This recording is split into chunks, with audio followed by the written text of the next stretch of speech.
In this week's readings of Dracula, a couple of important things happen. One of them being that the Renfield subplot wraps up. And just before he dies, he makes a sort of confession in which he explains his behavior up till this point, and I want to take some time examining it. You'll remember that he had begged and pleaded to be sent away from the asylum on the night that Seward and the others went to Dracula's house and left Mina there alone. And he was saying at the time, listen, you're going to regret this, that you're not going to give me what I want. But he couldn't explain why. Van Helsing even appealed to him and said, look, you're trying to be reasonable with us, and I appreciate that. Surely you understand that we can't just let you go without there being a good reason for it. And Renfield said, I know, but I really just can't say. It's almost like his tongue was tied.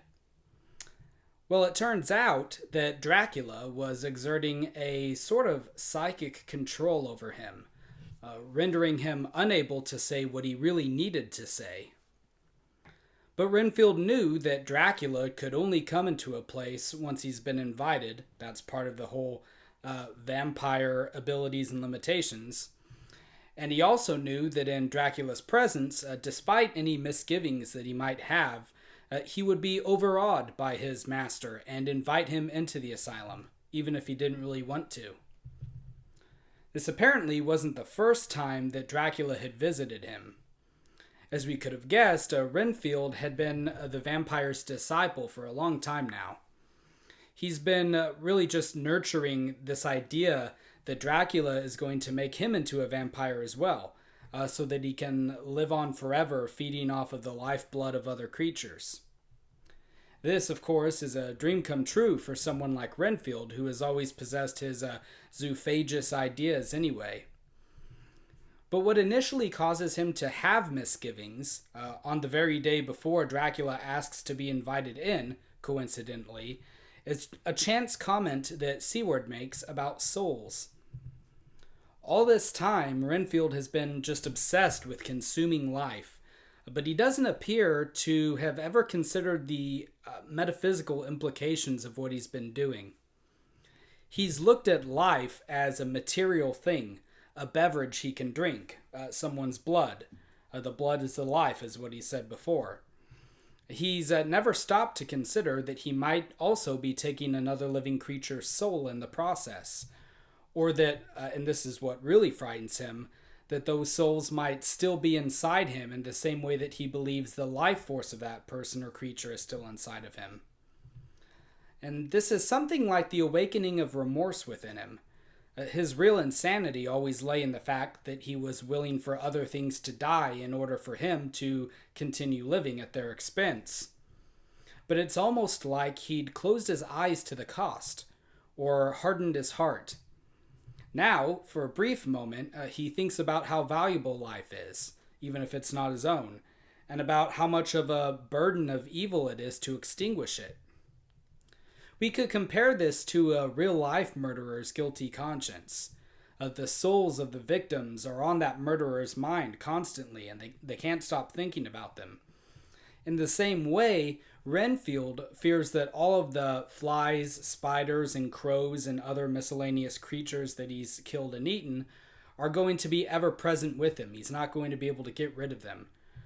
It's described as the souls of the butterflies and spiders and ants all crawling around inside of him.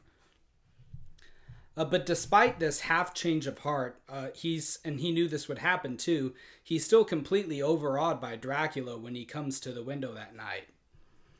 And here, there are clear parallels between what happens in the novel and what we see happening in Scripture. Remember that Jesus Christ was tempted in the wilderness by the devil, with the devil promising to give him, among other things, all the kingdoms of the world if he would only fall on his knees and worship him. And of course, Christ refuses. But here's Renfield's description of what happens. He says, "He came up to the window in the mist, as I had seen him often before, but he was solid then, not a ghost, and his eyes were fierce like a man's when angry. He was laughing with his red mouth, The sharp white teeth glinted in the moonlight when he turned to look back over the belt of trees to where the dogs were barking. I wouldn't ask him to come in at first, though I knew he wanted to, just as he had wanted all along. Then he began promising me things, not in words, but by doing them. Rats, rats, rats, hundreds, thousands, millions of them, and every one alive, and dogs to eat them, and cats too. All lives, all red blood with years of life in it, and not merely buzzing flies. I laughed at him, for I wanted to see what he could do. Then the dogs howled away beyond the dark trees in his house. He beckoned me to the window. I got up and looked out, and he raised his hands and seemed to call out without using any words. A dark mass spread over the grass, coming on like the shape of a flame of fire, and then he moved the mist to the right and left, and I could see that there were thousands of rats with their eyes blazing red, like his, only smaller. He held up his hand, and they all stopped, and I thought he seemed to be saying, "All these lives will I give you, aye, and many more, and greater, through countless ages, if you will fall down and worship me." And then a red cloud, like the color of blood, seemed to close over my eyes, and before I knew what I was doing, I found myself opening the sash and saying to him, "Come in, Lord and Master." The rats were all gone, but he slid into the room through the sash, though it was only open an inch wide, just as the moon herself has often come in through the tiniest crack, and it stood before me in all her size and splendor. So Dracula is making him the same offer that the devil made to Christ. He's tempting him with what he desires most, and Renfield doesn't have the will to refuse. But once Dracula is admitted, he completely ignores Renfield and he goes to Mina's room. And this makes Renfield really angry. He wanted to be made into a vampire too, but now he sees that Dracula has just used him to get access to the asylum. So the next time Dracula comes in, Renfield tries to stop him. And it's kind of hard to guess at what his true motives were. We can tell that he seems to have a genuine regard for Mina, and perhaps he doesn't want to see her get hurt. But it seems more like he was jealous and felt betrayed than anything else. So he puts up a fight, and Dracula ends up killing him for it. It's kind of a sad end for a man who was clearly disturbed, but the expected end nevertheless. Like so many other characters we've read about this year, he was swept away by his particular grand idea, or his grand obsession, and in the end it betrayed and destroyed him. Well, at this point, the others find out that Dracula is indeed drinking Mina's blood, and he's done it more than once, but there's more to it than that. He's forcing her to drink his blood in return. And we didn't get this particular detail when we were reading about Lucy, but it kind of makes sense if you think about it. After all, it's his blood, Dracula's, that has the magical vampiric properties. So he drains his victim of their human blood and replaces it with his own. And this apparently initiates the process of turning a human into a vampire. All very pseudo-scientific, or supernaturally scientific, I guess you could say. And he says something interesting to Mina when he's doing this. There's a reason he went after her specifically. It's not just a matter of her being the only one alone and unguarded, although that certainly factored into it as well. He tells her this right before he forces her to drink his blood. She says, "Then he spoke to me mockingly, and so you, like the others, would play your brains against mine. You would help these men to hunt me and frustrate me in my designs. You know now, and they know in part already, and will know in full before long what it is to cross my path. They should have kept their energies for use closer to home. Whilst they played wits against me, who commanded nations and intrigued for them and fought for them hundreds of years before they were born, I was countermining them. And you, their best beloved one, are now to me flesh of my flesh, blood of my blood, kin of my kin, my bountiful winepress for a while, and shall be later on my companion and my helper. You shall be avenged in turn, for not one of them but shall minister to your needs. But as yet you are to be punished for what you have done. You have aided in thwarting me, now you shall come to my call. When my brain says come to you, You shall cross land or sea to do my bidding, and to that end, this. And then he performs what Van Helsing calls the vampire's baptism of blood. And that's not really a bad name for what's taking place here. Again, the parallels between Dracula and Christ are strong at this point. He uses a lot of biblical language and allusions in his speech, flesh of my flesh, blood of my blood, and so on. There's a conversion of sorts that Mina will undergo now, just not a religious one, but a physical one, and also one that will put her soul in peril as opposed to securing it. And so Dracula escapes after this, gloating and gleeful, and now he has someone within his enemy's group that he can basically mind control. That's at least the way he appears to be describing it.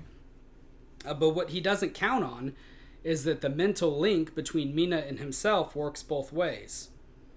He's used to reading his victims' minds, gaining insight into what everyone is doing through their eyes, but it doesn't take long for Mina to discover that she can read his mind too, when his powers are at their weakest, right at either sunrise or sunset.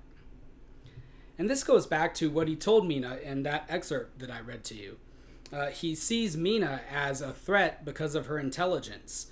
He saw her as the mind that was pitting itself against his own, and so he tried to subdue it. But now, even though his plan worked the way that he wanted it to, she's still engaging in this mental sparring with him. She's able to pick up on where he is and what he's doing, and the funny thing is that he starts to become aware of it. In these chapters and in the upcoming ones, he tries his best to shut down the channel that he himself created between their two minds, so that he can keep his whereabouts unknown.